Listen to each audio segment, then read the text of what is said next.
जय हिंद फ्रेंड्स। सो अभी हम 75 डेज जो टारगेट था हमारा, उसमें अभी हम लेके आए हैं। ये दूसरा दिन है और इसमें आपको बता दें कि एक ही वीडियो आप लोगों को अभी उसमें मिला होगा, लेकिन फिलहाल में कोई जो है टेंशन की बात नहीं है, वो कवर हो जाएगा। उसी तरीके से कवर हमें करना है। हम तैयार हैं इसे आपको जिस तारीख को हमने बताया है कि 20 जनवरी तक इसे कवर करेंगे, वो भी 75 वीडियो आपको मिलेंगे। तो गारंटी हमारी, हम उसको देंगे आप लोगों को। बस आप कितने तैयार हैं ये जो है दिखना चाहिए, ठीक ना? क्योंकि उस पर आप लोगों का कुछ ज्यादा फोकस दिख नहीं रहा है, ठीक है। लेकिन जो भी 2-4 बच्चे देखते हैं, जितने भी लोग हैं, मतलब उनके लिए बस बनाया जा रहा है। आप कितना फोकस आपका रहता है वो आप पे जो है डिपेंड करता है।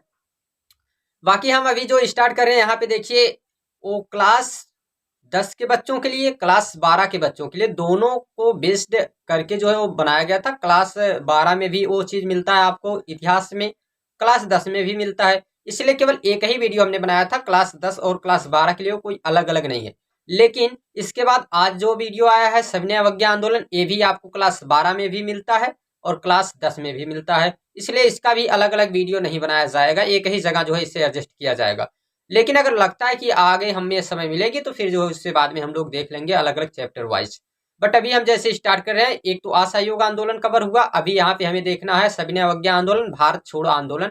ये दो आंदोलन गांधी जी के द्वारा चलाए गए थे, इनके बारे में आज हम लोग चर्चा करेंगे।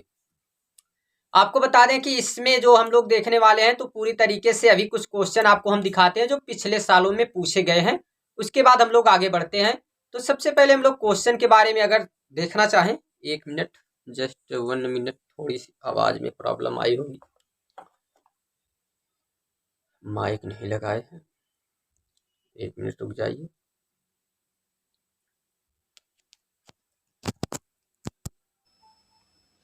ठीक।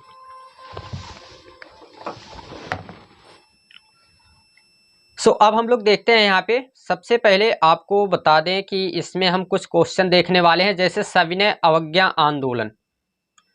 सविनय अवज्ञा आंदोलन के क्या कारण थे, उसके परिणामों पर प्रकाश डालिए, यानी उसके कारण और परिणाम दोनों बताने हैं, और इसमें हम दोनों देखने वाले हैं। फिर दूसरी बात ये भी है कि इस तरीके से भी पूछा जा सकता है कि सविनय अवज्ञा आंदोलन किन परिस्थितियों में स्टार्ट किया गया, आरंभ किया गया, और इसका क्या प्रभाव पड़ा था, ठीक ना? इसके बारे में चर्चा करना है। फिर तीसरा क्वेश्चन, यानी इसी से रिलेट रहता है, इसी तरीके से पूछा जाता है, तो बताना चाहते हैं सविनय अवज्ञा आंदोलन पर संक्षिप्त टिप्पणी प्रस्तुत कीजिए, उसके बारे में संक्षिप्त में बताइए।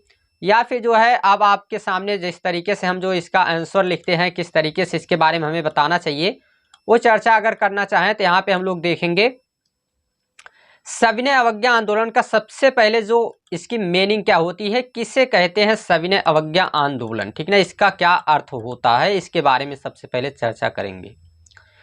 तो सविनय अवज्ञा आंदोलन यानी सविनय अवज्ञा का मतलब क्या होगा कि विनम्रता पूर्वक आज्ञा या कानून को अवनमन कर देना, अवमानना यानी कि जो है मना कर देना, ठीक ना? सीधी सी बात है कि किसी के द्वारा कोई आज्ञा, कोई कानून को हाथ जोड़ के विनम्रता पूर्वक मना कर देना ही कहलाएगा यहाँ पे सविनय अवज्ञा आंदोलन। यह मार्च 1930 ईस्वी में गांधी जी के द्वारा यह आंदोलन चलाया गया था। सविनय अवज्ञा आंदोलन मार्च 1930 ईस्वी को गांधी जी के द्वारा चलाया गया था। इस आंदोलन में गुजरात में स्थित डांडी नामक स्थान जो है, गुजरात में मैपिंग हम आपको दिखा देंगे, पूरे इतिहास की मैपिंग एक ही वीडियो में आपको मिलेगी। तो मैपिंग के ऊपर अभी आप लोग किसी भी प्रकार का कोई भी टेंशन मत लीजिए। इसमें बताया जाता है कि डांडी नामक स्थान से समुद्र तट तक उन्होंने पैदल यात्रा किया था। गुजरात में स्थित डांडी नामक तट से समुद्र तक उन्होंने पैदल यात्रा किया, जिसमें वे अकेले नहीं थे, हजारों नर नारियां उनके साथ थे।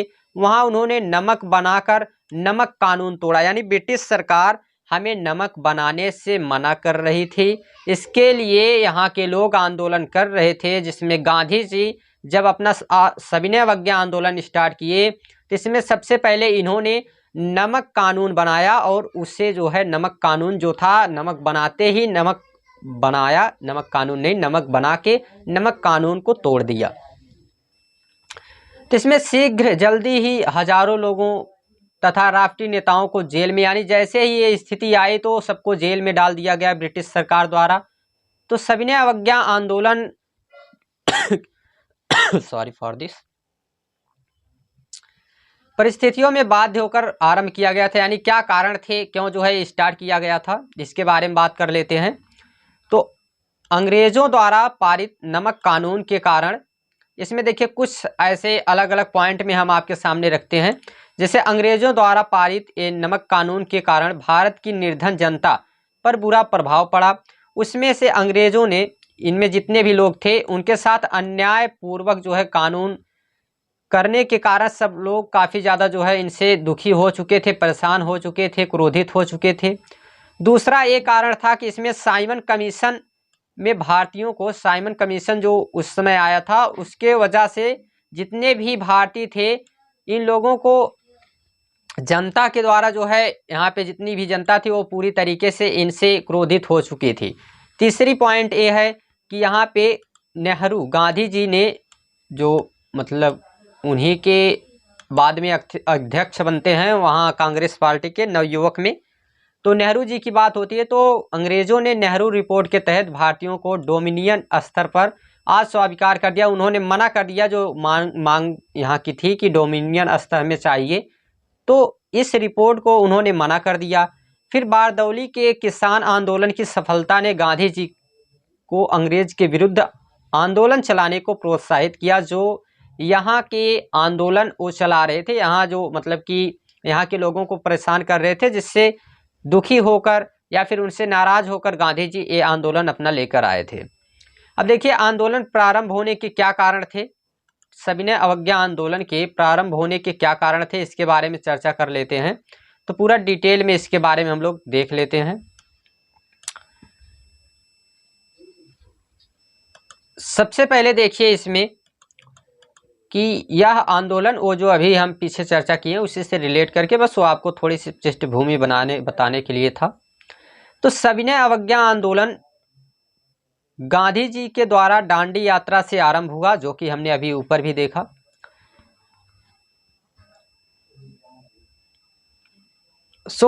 अब हम लोग सविनय अवज्ञा आंदोलन के बारे में चर्चा करने वाले हैं और सविनय अवज्ञा आंदोलन के बारे में हम लोग देखेंगे कि आखिर उसके प्रारंभ होने का क्या कारण था, कौन उसे स्टार्ट किया था, ये सब घटना इसमें हम लोग देखेंगे।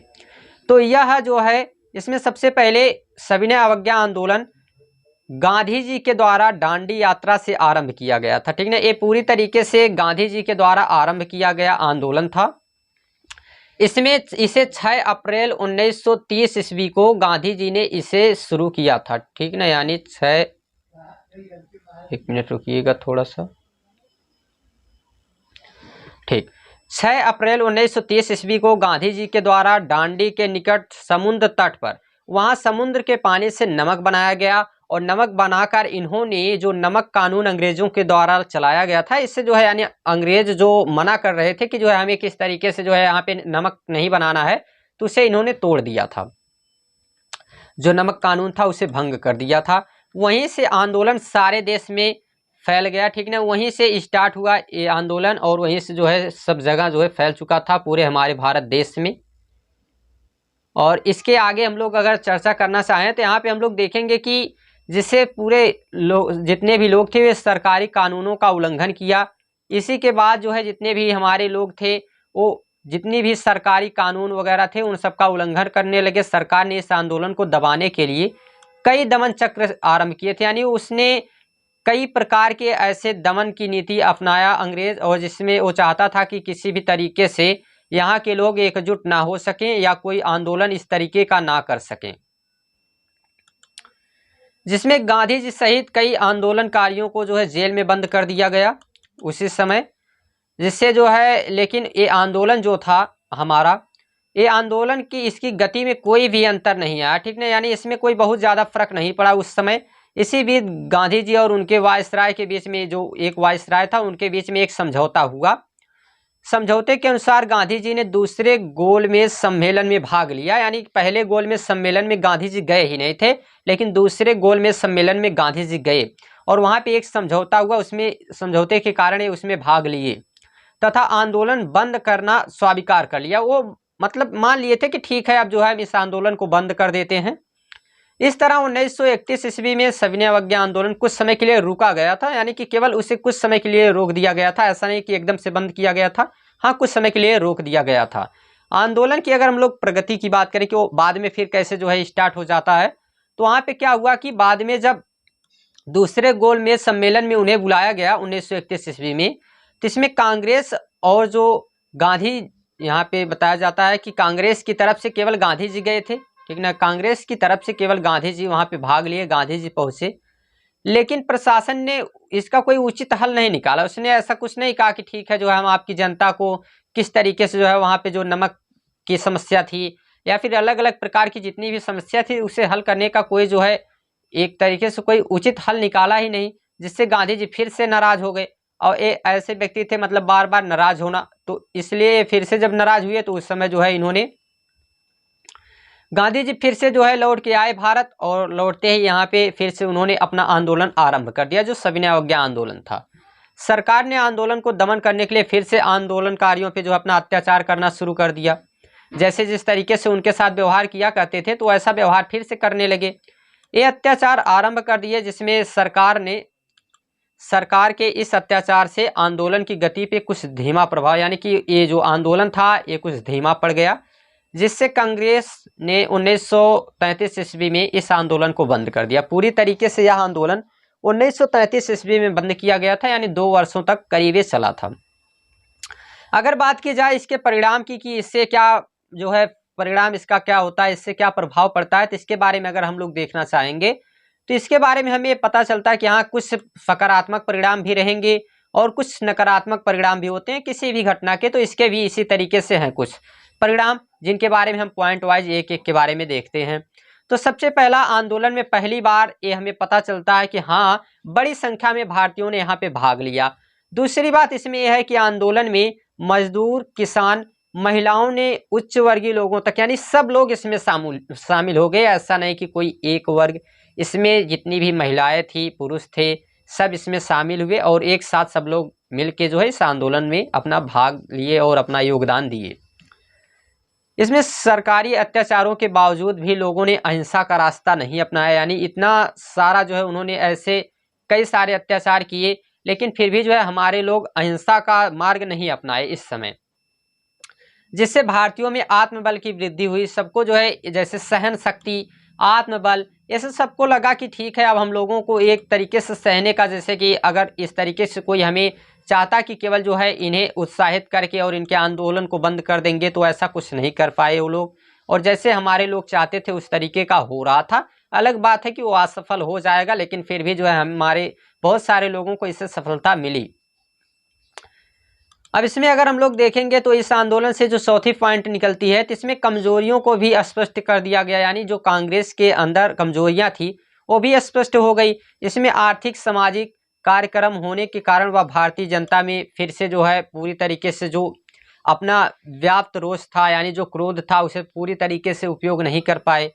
ये था हमारा यानी सविनय अवज्ञा आंदोलन के बारे में। आइए इसके बारे में हम थोड़ा सा एक तरीके से क्या समझने वाले हैं। अभी तो इसके बारे में देख लिए, लेकिन अब देखते हैं हम लोग कि आखिर इसका निष्कर्ष क्या निकलता है, अगर हम लोग समरी इसका करना चाहें तो इसका देखिए मतलब क्या निकलता है। सविनय अवज्ञा आंदोलन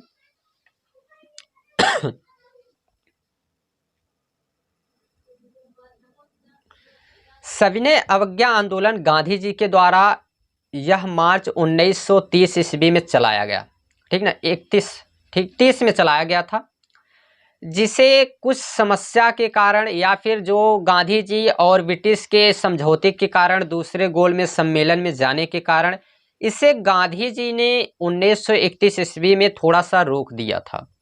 केवल कुछ समय के लिए इसे रोका गया था, ऐसा नहीं था कि इसे पूरी तरीके से समाप्त कर दिया गया है।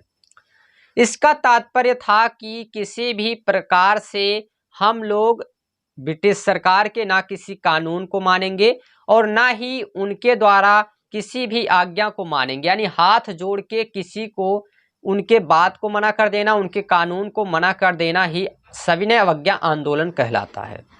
इसमें हम लोग ये जानते हैं कि इसके कुछ सकारात्मक परिणाम हुए, कुछ नकारात्मक परिणाम होते हैं। तो देखिए परिणामों में ये होता है कि यहाँ की बहुत सारी जनता जो है, जैसे ये समाप्त होने के बाद कुछ लोगों को ये भी लगा कि हाँ अब जो है हम आसानी से जो है अपने देश में हो सकता है कि अब जल्द ही यहाँ स्वतंत्रता प्राप्त हो जाए। और कुछ लोगों को ये भी लगा कि नहीं इसी तरीके से चलता रहेगा, लगता है ऐसा कुछ नहीं होने वाला है। लेकिन इससे क्या हुआ कि जितनी भी हमारी जनता थी, महिला थे, पुरुष थे, सब एक साथ यहाँ पे एकजुट हुए, इकट्ठा हुए। इससे पता चलता है कि हमारे देश में इसी के माध्यम से ही, लेकिन लोग कम से कम एक साथ जुटकर किसी भी कार्य करने के लिए तैयार हो चुके थे। ये था हमारा जो सविनय अवज्ञा आंदोलन। लेकिन इसके बाद जो हमारा आता है एक भारत छोड़ो आंदोलन। इस आंदोलन के असफलता के कारण या इस आंदोलन के समाप्त होने के कारण फिर गांधी जी द्वारा यह दूसरा आंदोलन भारत छोड़ो आंदोलन चलाया गया था। इस आंदोलन के बारे में किस तरीके के क्वेश्चन पूछे जाते हैं, पहले कुछ क्वेश्चन को हम देखेंगे जो अभी तक बोर्ड एग्जाम में पूछे जा चुके हैं। फिर इसके बाद हम आगे बढ़ेंगे, इसके जैसे जिस तरीके से आंसर आपको लिखना चाहिए या फिर जिस तरीके से कितने पॉइंट इसमें लिखना है, क्या हेडिंग बना के आपको लिखना है, ये चीज़ हम आगे देखने वाले हैं। तो अब हम लोग देखते हैं भारत छोड़ो आंदोलन के बारे में। भारत छोड़ो आंदोलन के बारे में अब हम चर्चा कर लेते हैं। इसमें देखिए सबसे पहले कुछ क्वेश्चन के बारे में बात कर लेते हैं। Just 1 minute. ठीक, सबसे पहले यहाँ पे क्या है कि भारत छोड़ो आंदोलन में अगर हम देखना चाहें तो इसमें क्या किस तरीके से क्वेश्चन पूछे जाते हैं। तो क्वेश्चन पूछे जाते हैं कि भारत छोड़ो आंदोलन के कारण तथा परिणाम पर विस्तृत वर्णन कीजिए, टिप्पणी दीजिए। कांग्रेस ने भारत छोड़ो आंदोलन में इसे भारत छोड़ो आंदोलन क्यों प्रारंभ किया, इसकी असफलता के क्या कारण थे। अब देखिए ये जो हमारा भारत छोड़ो आंदोलन, पहले इसका कारण लिखना है फिर इसका परिणाम लिखना है, इस तरीके के क्वेश्चन में। दूसरा यह है कि कांग्रेस ने भारत छोड़ो आंदोलन क्यों प्रारंभ किया। सबसे पहली बात यह है कि क्यों शुरू किया, फिर बाद में लिखना कि आखिर ये असफल हुआ तो क्या कारण थे इसके असफलता के। तो आपको जैसा क्वेश्चन है उसके हिसाब से आपको आंसर देना है, तो इस तरीके से आपका आंसर एक प्रॉपर आंसर बन पाएगा। आगे एक क्वेश्चन है कि भारत छोड़ो आंदोलन के 3 कारण बताइए। कोई 3 कारण आपको बताना है जिसमें ब्रिटिश सरकार की इसमें क्या प्रतिक्रिया थी, यानी जो कारण थे और इसमें ब्रिटिश सरकार का क्या योगदान था, क्या प्रतिक्रिया थी, क्या आपके मत में यह असफल रहा। यदि हाँ तो आप जो है इसके पक्ष में अपना उत्तर दीजिए, और यदि नहीं तो भी जो है आपको इसमें उत्तर देना होगा। तो आइए हम लोग इसमें आगे देखते हैं। इस तरीके के क्वेश्चन आपके सामने आते हैं। फिर ये भी कुछ क्वेश्चन है कि भारत छोड़ो आंदोलन क्या था, इसका क्या प्रभाव पड़ा। ये सभी जो है यानी कि भारत छोड़ो आंदोलन से ही जुड़े हुए हैं, सबका एक ही जवाब आपको यहाँ पे दिया जाएगा, सब उसी तरीके के हैं। अब देखिए आपके सामने क्वेश्चनों का ये ढेर सारा भी जो मटेरियल था सबका एक ही निष्कर्ष है, और सबको हम यहाँ पे कवर करेंगे कि भारत छोड़ो आंदोलन किसके द्वारा चलाया गया, यह कब आरंभ हुआ, इसके क्या कारण थे, इसके क्या परिणाम हुए, इसके असफलता के क्या कारण थे। ये सभी चीज़ें हम एक ही यहाँ पे देख लेंगे, एक ही मटेरियल में एक ही जगह आपको ये सब मिल जाएगा। बाकी जैसा क्वेश्चन आपका आता है उसके हिसाब से आप इसका आंसर लिख सकते हैं, यहीं से सब आपको मिल सकता है। तो अब हम लोग देखते हैं आगे। आखिर सबसे पहले इसकी बात अगर की जाए तो 1942 ईस्वी में सर यहाँ पे रदरफोर्ड नहीं है, 1 मिनट, थोड़े से हम साइंस में चले गए थे। 1922 की बात हो रही है, और 1922 में सर स्टेफर्ड क्रिप्स कुछ प्रस्तावों के साथ भारत आए। ये आदमी जो था, ठीक ना, ये भारत में आया और इसके प्रस्ताव के अनुसार सुरक्षा के अतिरिक्त भारतीयों को भारत सरकार के सभी विभाग हस्तांतरित करने की बात कही गई थी। क्रिप्स का प्रस्ताव स्वीकार करो या छोड़ दो, यानी कि इसका ये मानना था कि या तो स्वीकार करो या फिर छोड़ दो। यानी जिसे फिर इसमें क्या हुआ, ये प्रस्ताव केवल लेके आया था ब्रिटिश सरकार का, ये आदमी था वहीं से आया था, यहाँ पे कुछ प्रस्ताव लेके आया था, यहाँ के लोगों को या तो मान लें या तो फिर छोड़ दें। इसे भारतीयों ने स्वीकार नहीं किया, यहाँ के भारतीय लोग जो थे इसे स्वीकार ही नहीं किए। अंत में भारतीय राष्ट्रीय कांग्रेस की कमेटी ने 8 अगस्त 1942 को भारत छोड़ो वाला प्रसिद्ध प्रस्ताव स्वीकार कर लिया तथा आंदोलन की बागडोर सीधे गांधी जी के हाथ में सौंप दी गई। यानी गांधी जी को कहा गया कि ठीक है, ये भारत छोड़ो आंदोलन का जो प्रस्ताव है इसे आप जो है अब शुरू कीजिए एक आंदोलन के रूप में, और जिसका जो है पूरी तरीके से आंदोलन अब ये गांधी जी के माध्यम से चलेगा। इसका नेतृत्व तो गांधी जी करने वाले हैं। ये 8 अगस्त 1942 की बात है। आगे हम लोग इसके कारण के बारे में देख लेते हैं कि आखिर भारत छोड़ो आंदोलन के क्या कारण थे जो आंदोलन चलाया गया था। तो इसमें देखिए बहुत सारे कारण हैं जिसको हम पॉइंट वाइज आपके सामने प्रस्तुत कर रहे हैं। तो सबसे पहले इसमें हम देखते हैं पहला क्या कारण था। तो पहला कारण यह था कि इसमें जापान के आक्रमण का भय था। क्या होता है इस समय, मतलब क्या घटना थी, तो जापान और अंग्रेजों के बीच में एक तरीके से युद्ध का समय था और इनके द्वारा जो है जापान के लोगों को सताया गया था, तो वे भी इनसे बदला लेने के लिए आक्रमण करना चाहते थे। लेकिन ये यहाँ के लोगों को आक्रमण करते अगर यहाँ पे, तो हमारे देश में जितने भी लोग थे इनके ऊपर भी इसका प्रभाव पड़ता। हमारा देश जो है एक तरीके से समस्या में आ जाता। इस कारण से हम लोगों का मानना था, कांग्रेस का मानना था कि हमें जो है यहाँ से अंग्रेजों को भगा देना चाहिए, जिससे कि जापान भारत पर आक्रमण ना करे। यदि अंग्रेज चले जाएंगे तो जापान जो है हमारे ऊपर किसी भी कारण से आक्रमण नहीं करेगा। पहला कारण तो ये था। दूसरा क्या था, दूसरा कारण ये था कि अंग्रेजों की हर जगह उस समय हार हो रही थी। तो जैसे सिंगापुर का बर्मा, ठीक ना, जिसमें सिंगापुर, बर्मा यानी म्यांमार, सिंगापुर और बर्मा की बात करें तो म्यांमार, तो इन सभी जगह से वो हार रहा था और वहां से निकल रहा था।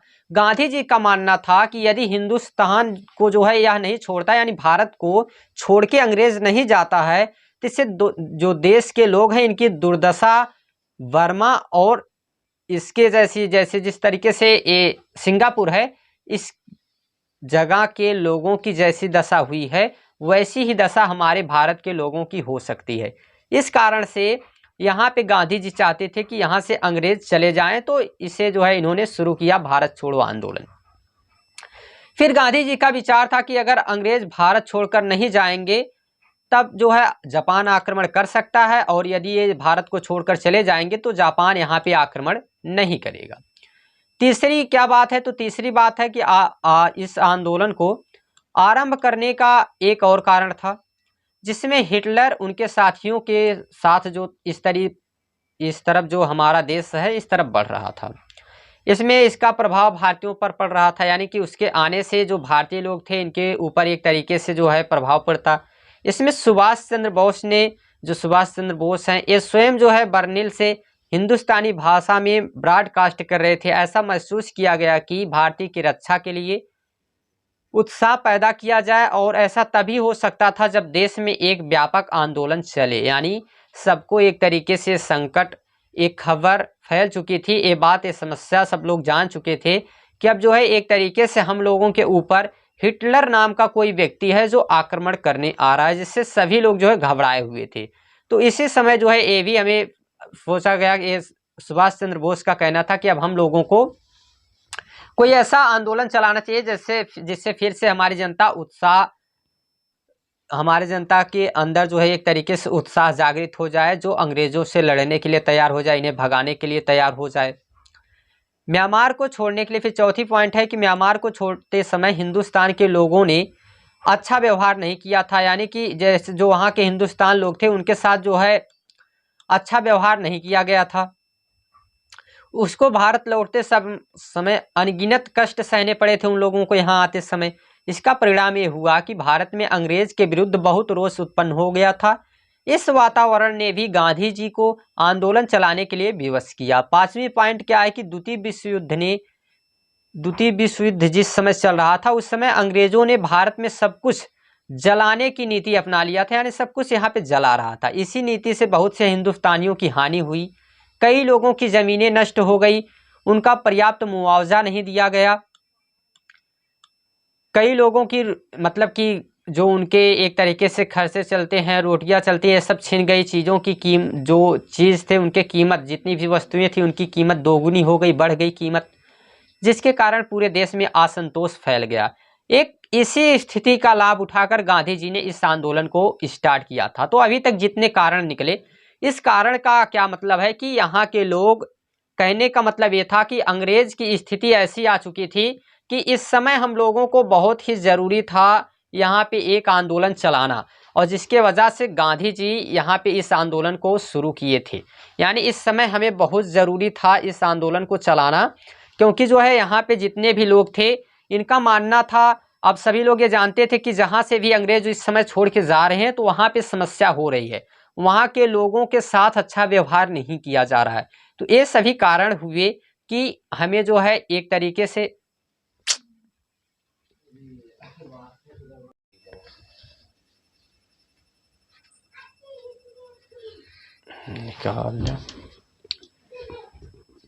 अब हम बात करने वाले हैं भारत छोड़ो आंदोलन के परिणाम के बारे में, आखिर उसका क्या परिणाम हुआ, ठीक है ना, इसके बारे में हम लोग चर्चा कर लेते हैं। तो देखिए पहली पॉइंट क्या है, परिणाम में हम पॉइंट वाइज इसको देख रहे हैं। तो पहली पॉइंट है कि आंदोलन, इसमें आंदोलन जो था वो तात्कालीन परिणाम यह था, यानी उस समय का जो परिणाम था कि ब्रिटिश सरकार ने महात्मा गांधी और जितने भी कांग्रेस के नेता थे इन सभी को जेल में डाल दिया। दूसरा ये था कि उनके जितने भी कार्यालय या पुलिस ने कब्जा कर लिया था, या नीतीश सरकार ने कांग्रेस को कुचलने के लिए जितने भी उनके पुलिस थे सभी लोगों को बता दिया कि अब कांग्रेस को कुचल दिया जाए, ऐसी एक कोई नीति अपनाना चाहते थे। फिर इसमें है कि दूसरा कारण क्या था, तो दूसरे में अगर हम लोग देखना चाहेंगे तो दूसरे में ये था कि जितनी भी साधारण जनता थी उनके वो सभी हाथ पे हाथ रखकर बैठ गई कि आखिर जो अब क्या होगा, क्योंकि ये कारण जो ये जितने भी हमारे आंदोलन थे इसमें ये भी एक बहुत बड़ा आंदोलन था। गांधी जी के मन में यह विचार ही ना था कि सरकार उन्हें जल्दी ही मतलब बंदी बना लेगी या फिर जेल में बंद कर देगी, गिरफ्तार कर लेगी।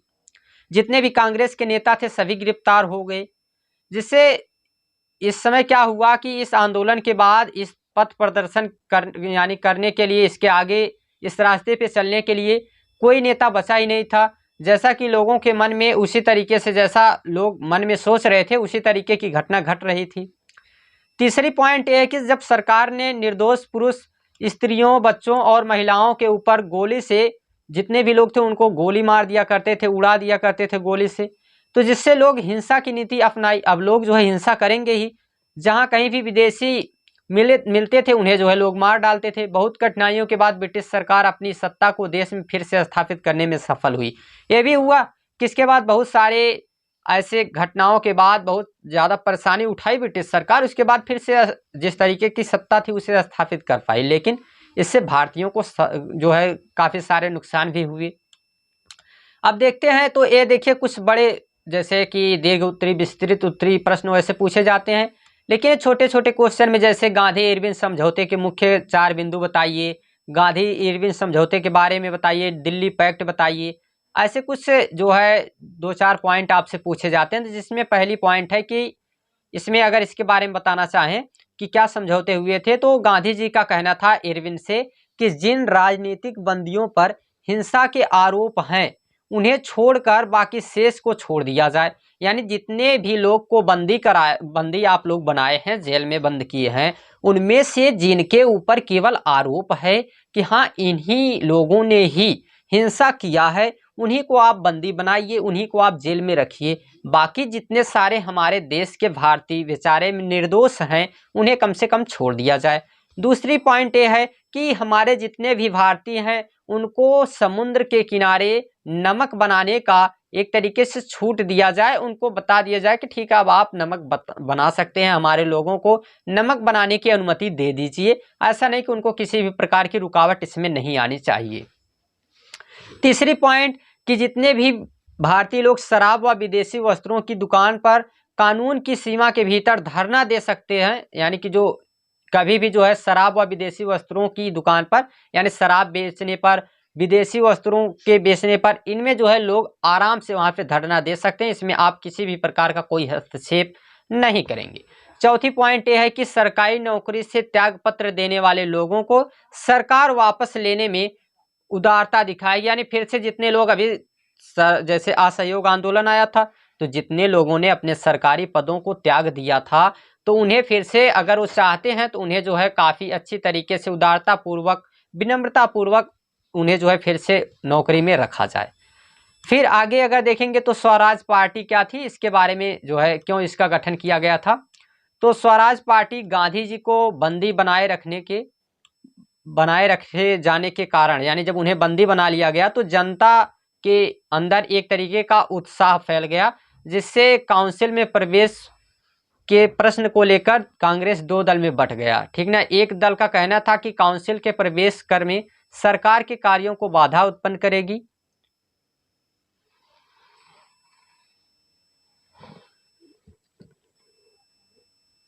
और यह दल परिवर्तनवादी कहलाया। दूसरा दल अपरिवर्तनवादी कहलाया, जिसका कहना था कि जो काउंसिल या परित्याग कर दिया जाए, यानी परिवर्तनवादी जिसमें मोतीलाल नेहरू थे, चित्तरंजन दास थे, इन लोगों का मानना था कि एक तरीके से स्वराज पार्टी का निर्माण किया जाए। इनका मानना था कि स्वराज पार्टी का निर्माण किया जाए, अपनी एक पार्टी बनाई जाए।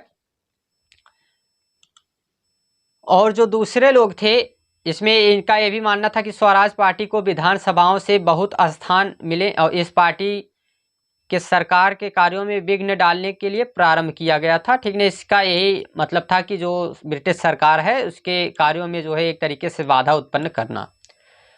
अपने लक्ष्य में आंशिक सफलता प्राप्त की, किंतु 1925 में इसके नेता CR दत्त की मृत्यु इस पार्टी का प्रभाव छीड़, यानी कि ये 1925 यहाँ पे नहीं रहना चाहिए। ठीक ना, हाँ ये उसी समय का सही है। फिर तीसरा जो क्वेश्चन इस तरीके के कुछ क्वेश्चनों में आता है, तो जैसे देखिए इस यहाँ पे बताया जा रहा है कि 1930 से 42 के बीच में मध्य घटित प्रमुख घटनाओं के बारे में बताए। तो इसमें पहला था कि 1930 में डांडी मार्च यानी सविनय अवज्ञा आंदोलन स्टार्ट किया गया, 1931 में इसे वापस लिया गया, 1931 में दूसरा गोल में सम्मेलन हुआ, सविनय अवज्ञा आंदोलन फिर से शुरू हुआ, 1942 में सर इफर्ट क्रिप्स का भारत आगमन हुआ, 1942 में भारत छोड़ो आंदोलन स्टार्ट हुआ। कुछ अगर छोटे छोटे क्वेश्चन आंसर में हम देखना चाहें उस तरीके से, तो इसमें जो है ये सभी क्वेश्चन थे जिनका जो है हम लोगों ने मतलब ऊपर चर्चा कर लिया है। बाकी थैंक्स, टेक केयर, और जल्द ही हम लोग जो है दूसरी पॉइंट लेकर आएंगे, कोई दूसरा टॉपिक।